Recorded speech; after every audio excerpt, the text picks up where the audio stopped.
붕어쌈 먹고 떡 넣고 빵 또한 부드럽게 만드는 게 20% 올릴 수 있어. 그지? 더 맛있어지고 더 첨가했잖아. 그러니까 이게 사실 담합이 그러니까 진짜 잡기가 어렵죠. 그래서 이게 이게 이거야. 이 붕어쌈한코가 떡을 넣었어. 떡 들어갔네. 떡 들어. 하나, 둘, 셋, 네 개 들어갔어. 그러니까 이거 올려서 네개 값이 20%. 자, 쪼개다 하나 20% 업인데 여기 안 쓰는 게 뭐냐? 가격도 20% 업이라는 거죠. 그러니까 빵또아 레드벨벳 빵또 빵또 맛있죠. 이거 되게 옛날부터 만들었는데 이거 부드럽게 만들었어. 여기 보면은 와 씨, 이거 뭐야? 부드러운 크림인가? 그래서 이게 들어갔는데 빵또아가 부드러워. 땅또아가 원래 좀 딱딱하죠. 이게 약간 위에 카스테라 빵과 안에 있는 그 아이스크림만 머물리려면 이제 고급스러운 느낌을 주고 부드러운 느낌을 주려면 이게 퍽퍽 부서지는 게 아니라 이제 부드러운 느낌을 줘야 되는데 이제는 부드러운 느낌 주고 퍽퍽 안 부서지니까 우리 가격 올릴게요라고 한 거야. 근데 법원은 그거에 대해서 정당한 이유가 있다고 봤어요. 그러니까 담합을 해도 그 담합하는 거 알겠어. 근데 담합을 해서 뭐가 가격 올렸는데 그 올린 제품이 뭔가 업그레이드가 됐으면은 너희들 가격을 올릴 근거가 있다는 거예요. 왜냐면 담합하고 실제로는 가격 안 오를 수도 있는 거니까. 자, 웃기죠? 다시 볼게요. 콘유 1,500만 원, 1,500만 원, 1,500원 담합을 했는데 붕어 싸만코 빵또와 샌드류가 이제 그 빵또하잖아. 빵또가 1,500, 1,800원으로 가격 올렸는데 담합을 한 건 맞아. 이 담합하는 자리에 갔어. 담합을 한 게 였는데 빵도 부드럽게 만들었으니까 업그레이드 가격으로 봤다는 거예요. 그래서 변호사들 어떻게 했을까요? 자, 그 올린 가격에 판매한 건 인정하겠다 하겠는데 그 빵또아의 성분 분석을 해가지고 자 이제 보면 네 글자 추가돼서 부드러운. 그럼 제가 든 의문은 그럼 레드벨벳으로 팔았을 때는 부드러운 것보다는 이게 품질이 낮은 건가? 제가 지금 정확하게 그 기록을 볼 수가 없기 때문에 이 레드벨벳 이 어떤 제품인지 모르겠는데 근데 기본 빵또아 업그레이드된 빵또아 기본 붕어 싸만코와 업그레이드된 붕어 싸만코는 가격을 올릴 이유가 있다는 거예요. 이거 되게 옛날부터 나오긴 했네. 91년, 93년부터 나온. 그러니까 이게 추억의 향수에 적게 만드는 이제 베스트 스테디셀러 아이스크림을 씁쓸하죠. 일단 이것도 이제 또 나왔는데 뉴스원 기사도 사다리 타기로 낙차 순위 조약 아이스크림 담합 빅4 모두 유죄가 나왔어요. 그래서 위반 정도가 무거워서는데 무거웠는데 임원들 결국 그 집행유예 나왔다는 거죠. 감옥 간 사람 아무도 없습니다. 그래서 이것도 보면은 제가 출처 공정거래위원회에서 나온 출처를 기준으로 저기 뉴스에서 이미지 화면을 삽입해봤는데 아까 우리 봤죠? 콘유 1,500원으로 가격 올렸어. 그러니까 200원 올렸으니까 이것도 거의 많이 올린 거죠. 대형마트 SSN 가면 가격 인상. 그러니까 이게 우리가 마트나 SSN 가면은 어쨌든 이 경우에는 이제 그 그러니까 편의점뿐만 아니라 판매처도 이게 큰 대기업들이니까 뭐 순순하게 그 가격을 이제 담합을 했을 때 그 가격 받아주지 않을 거라 생각할 수도 있겠지만은 이게 작정하고 담합하면은 이마트고 정용진이고 나바르고 아무도 대응할 수 없다는 거예요. 콘 700, 반은 400, 튜브 600원. 그러니까 이게 우리가 보면 아이 뭐 700원 사면 더 내고 뭐 먹으면 되지 물가가 올랐으니 그 정도 올릴 수 있는 거 아니야? 내 월급도 올랐는데 라고 생각할 수 있지만은 공급하는 판매자 입장에서는 이 정도 마진만 올라도 이게 전체적으로 매출액이 엄청나게 증가해 버리는 거예요. 그래서 보시면은 전체 아이스크림 모든 제품의 최대 20% 일괄 인상을 했다는 건데 그러니까 이게 빠져나갈 구멍이 없는 거예요. 모든 제품을 일괄 인상해 버렸으니까 그 인상의 정도는 좀 차이가 있을지라도 여러분 월급 어때요? 2019년에 전후로 해서 20% 올랐나요? 그렇게 내 월급에 딱 생각을 해보면 돼. 어떤 제품이 올랐을 때 뭐 그래봐야 4, 500 오른 거 가지고 왜 이렇게 저렇게 난리지라고 생각했지만 내 월급이 20% 올랐나? 내 인건비 20% 올랐는 생각을 했을 때는 이게 우리 근로자들은 담합을 할 수가 없죠. 담합을 할 수 없기 때문에 그냥 시장에 대한 판단을 받는 건데 담합을 하는 빅4 같은 경우는 20% 올라도 아무도 알아채지 못한다는 거예요. 지금 벌써 판 2014년이지 않습니까? 18년 거의 한 뭐 6년 정도 지나서 1심 판결이 나왔는데 이거 변호사들이 항소하죠. 그럼 2심 판결 한 3년 할 거고 또 대법원까지 가면 이게 확정되는 5년 걸릴 거예요. 그러면은 10년 동안은 계속 쭉쭉 빨아먹는 거예요. 과징금 받아도 어쨌든 과징금 나중에 받는 거 일단 매출이 먼저 들어오니까 매출 들어온 걸로 뭐 이제 뭐 투자도 하고 사업도 하는 거니까 과징금은 나중에 과징금도 어차피 제가 이따 보여드리겠지만 이것도 사실상 그 원금만 내는 거거든요. 자 이제 법률을 보여드릴게요. 여러분 그 경쟁법이라고 들어보셨을 텐데 정확히는 독점규제 및 공정거래에 관한 법률 이거를 뭐 약칭 공정거래법이라고도 합니다. 아까 우리 공동행위라고 말씀드렸죠. 이게 좀 문헌이 어려운데 40조가 핵심이에요. 사업자는 계약협정 결의 또는 뭐 백수 회동을 하든 호텔에서 만나든 어떤 방법으로도 다른 사업자와 공동으로 부당하게 경쟁을 제한하는 행위를 하면 안 된다. 핵심 1호 가격을 결정 유지 또는 변경하는 행위. 이 뭐 가격 낮추겠으면 다 가격 올려버리죠. 이것뿐만 아니에요. 거래 조건, 지급 조건, 생산, 수고, 소송, 거래제, 용역 거래 제한 행위, 거래죠, 거래 상대방 제한. 이게 4, 5도 지금 악질인데 지금 우리 사안에서 문제된 거 아니지만은 이게 담합을 해버리는 순간 가격만 올리고 내리는 게 아니라 마음에 안 드는 수요자들은 배제시켜 버릴 수가 있어요. 예를 들어서 빅4가 이마트를 배제시킬 수도 있다는 거예요.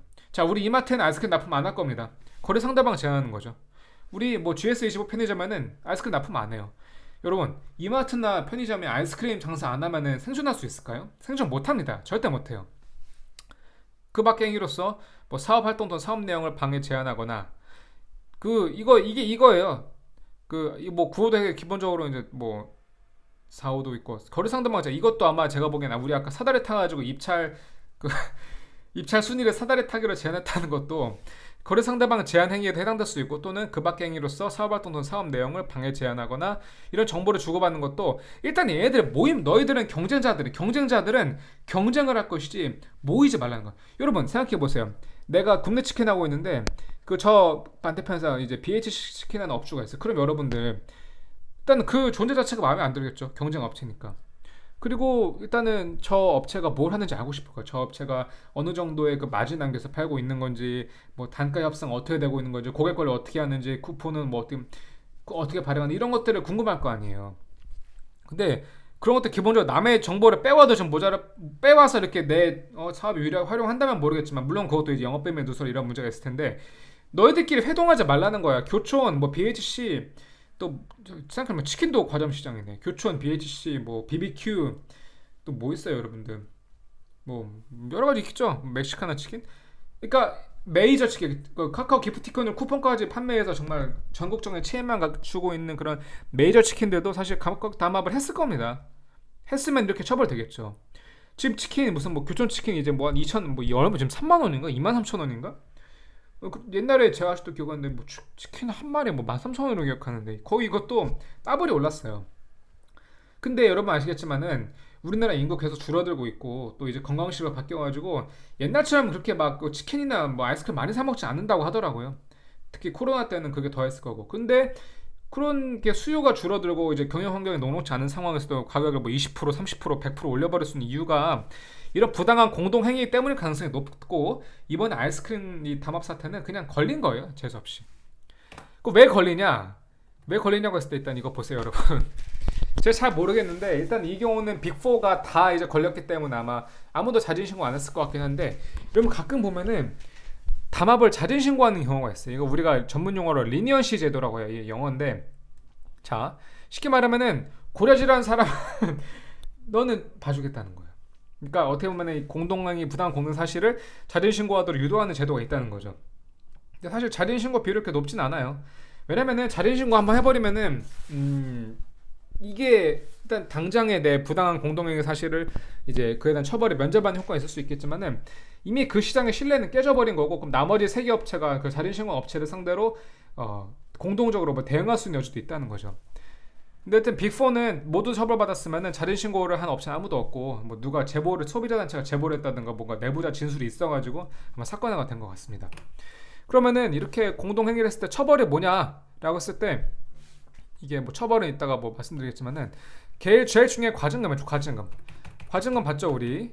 과징금 얼마 나왔죠 이 사안에서 1350억 4500만원 과징금인데 이 과징금은 어떻게 산정하느냐라고 보면은 자 공정거래위원회 있죠. 뭔지 아시죠? 분할 공동이 있을 때는 사업자에게 대통령을 정하는 매출액의 100분의 20을 곱한 금액을 초과하지 않은 범위에서 그러니까 1.2배 최대 1.2배의 금액에서 과징금을 부과할 수 있다. 부과한다도 아니고 매출 없는 경우에는 40억 원 초인데 매출이 없진 않겠죠. 부당한 공동에서 매출이 뭐 엄청 늘어났겠죠. 법 제8조 본문에서 대통령 정하는 매출액이랑 각각 위반 사업자가 위반 기할 동안 일정 거래 분야에서 판매한 상품의 영역의 매출금 또는 이에 준하는 금액으로서 공정거래위원회가 정하는 공시하는 바에 따라 산정한 금액. 근데 되게 어렵죠. 관련 매출액이란 이게 공식이 있어요. 공식까지 아실 필요 없는데 어쨌든 기본적인 정신은 이겁니다. 이거 너희들 매출액보다 더 떼가겠다. 근데 이게 과징을 부과할 수 있다. 그리고 할 수 있다는 것도 이제 1.2배를 무조건 곱한다는 게 아니라 공정거래위원회가 정하여 고시하는 바에 따라 관련 매출액을 산정한다는 건데 이게 여러분 일단 기본적으로 이 과징금이 전체 이 부당한 공동행위 담합으로 인해서 얻은 이익보다는 사실 클 수가 없어요. 아니 1.2배를 곱한다고 했는데 그래서 당연히 큰 거 아니라고 생각할 수 있겠지만은 이게 담합행위를 발견하기 굉장히 어렵고 첫 번째. 그리고 두 번째는 담합행위를 한 세네 번 하면은 그 중에 뭐 한두 번 걸릴까 말까 한다는 거예요. 또 나아가서는 이게 뭐 세금 신고 제대로 했으면 모를까 세금 신고 제대로 안 한 경우에는 사실은 관련 매출액을 열심히 산정한다 하더라도 탄류된 금액이 있을 수도 있다는 거죠. 아까도 우리 봤잖아요. 지금 사실은 뭐 이제 이렇게 말하는 게 적절할지 모르겠지만 붕어 쌈만코와 빵또와도 사실 되게 우연이죠. 아니 떡을 넣었는데 20% 넣는 게 말이 돼?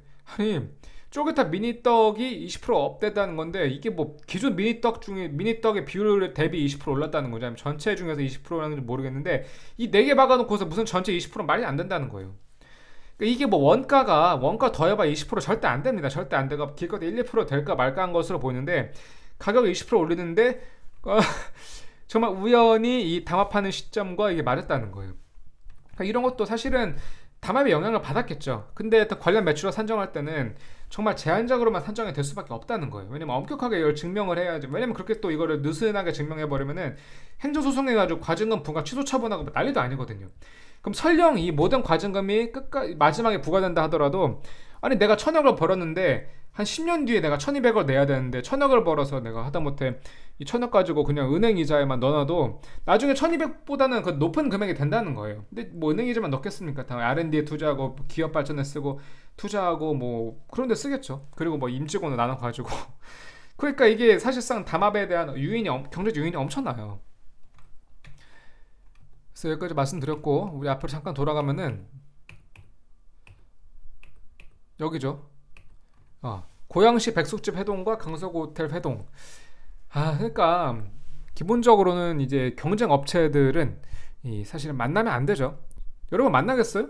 만나면 싸움만 나겠죠. 근데 이렇게 오랜 시장 동안 시장을 붙잡고 있는 경쟁 업체들은 서로 다 알아요.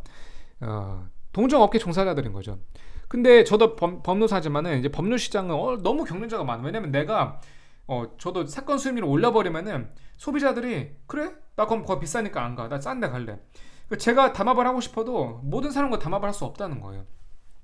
그래서 요새 맡은 뭐 변호사 모의대 파업, 모의대 의사 증원 늘린 이런 얘기 있는데 뭐든지 사실은 공급이 늘어나면은 이런 담합이나 부당한 공동행위는 할 수 없게 될 뿐더러 가격 경쟁 이라는 건 맞는데 어쨌든 중요한 거는 여러분 빈과 시장이 의외로 진입 장벽이 높거든요. 이게 아이스크림 만들고 말고의 문제가 아이스크림 집에서도 만들어 먹을 수 있죠. 근데 이 전국적인 유통망을 갖출 수 있냐 마냐 그런 문제가 또 있어요. 그리고 아시겠지만은 이게 판매처가 또 제한이 되어 있는데 뭐 마트, SSA, 편의점 다 있으니까 만약에 이 빈과 빅4가 GS25에 납품을 아예 안 하는 건 아니지만은 갑자기 물량을 20% 줄여버리면은 GS25는 사실 편의점 경쟁에 뒤처질 수밖에 없어요.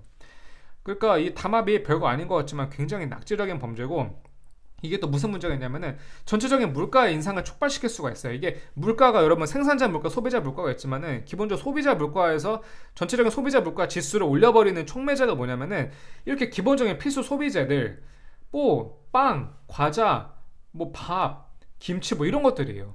근데 이게 날이 더워지고 막 하니까 아이스크림 소비료가 계속 늘어날 수밖에 없는데 이 아이스크림 소비자 늘어나면은 이 늘어난 아이스크림 값을 충당하기 위해서 뭐 다른 것도 비싸게 팔 수 있고 인건비가 늘어날 수 있고 이게 되니까 정말 서민들만 죽어 나는 거죠. 이게 진짜 저는 악질적인 범죄라고 생각하는데 처벌은 너무 솜방망이다. 나쁜 놈들 아이스크림 좀 마음 편하게 먹자 이거예요. 오늘 영상 여기까지 하고 댓글, 좋아요, 구독, 알림 설정까지 부탁드립니다. 감사합니다.